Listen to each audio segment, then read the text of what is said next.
Good evening friends, আপনারা সবাই কেমন আছেন? নিশ্চয়ই ভালো আছেন, আমিও ভালো আছি। তো আমি আজকে বাজারে গিয়েছিলাম, তো মেয়ের জন্য ওই ভুট্টাগুলো নিলাম, বাঁশকরুল নিলাম, আম নিলাম, পটল নিলাম, আর কিছু ফিশ নিয়ে এসেছি। ওইটা মেয়ের মোটামুটি পছন্দ, ওই ফিশটা, ওইটা ট্যাংরা ফিশ।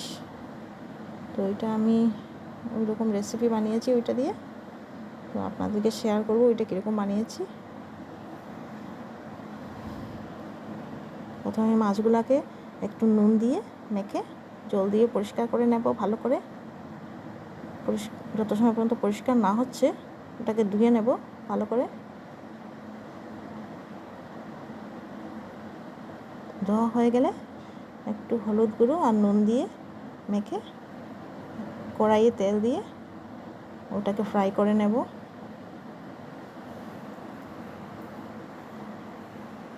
ভালো করে ফ্রাই করব।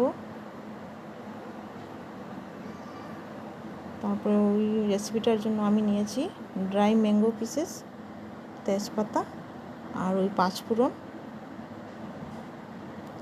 তো সবকটা ফ্রাই করে নেব।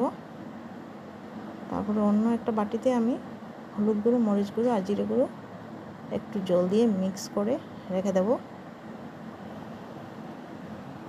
হলুদ গুঁড়ো 1 চামচ দিয়েছি, জিরা গুঁড়ো 1 চামচ ভর্তি করে দিয়েছি, আর মরিচের গুঁড়ো আমি অল্প দিয়েছি। তারপরে কড়াইতে অল্প তেল দিয়ে ওইটাতে ওই ড্রাই ম্যাঙ্গো পিসেসগুলো দেবো, পাঁচফোড়ন দেবো, তেজপাতা দেবো, আর ওই মিক্স করা মশলাগুলো দিয়ে দেবো।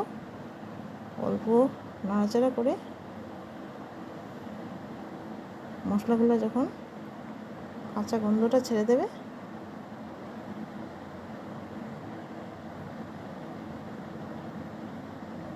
অনেক সুন্দর একটা সেন্ট বেরোয়। তারপরে আমি ফিশগুলো ঢেলে দেবো ফ্রাই করা। অল্প জল দিয়ে দেব, তাতে একটু নুন দিয়ে দেব, আর কাঁচা লঙ্কা দিয়ে দেব, আর অল্প ধনিয়া পাতাও দিয়ে দেব।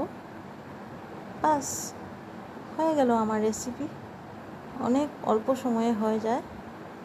আমি মেয়েকে স্কুলে দিয়ে বাজারে গিয়েছিলাম, আর রান্না টান্না সব শেষ করে আবার মেয়েকে আনতে গেলাম। এনে মেয়েকে ওইটা ভাত দিয়ে দিলাম। মেয়ে খেয়ে বলল, মা অনেক ভালো হয়েছে। ওই রেসিপিটা ও অনেক ভাত, মানে ভাত তো খায় না, তো ওর জন্য ভালো ভালো রেসিপি না বানালে ও ভাত খেতেই চায় না। তো ওইটা দিয়ে মোটামুটি ও ভাত খেলো। তো আমার তো খেতে অনেক ভালো লেগেছে। গরমের দিনে এরকম রেসিপি বানালে ভাত দিয়ে খেতে অনেক ভালো লাগে।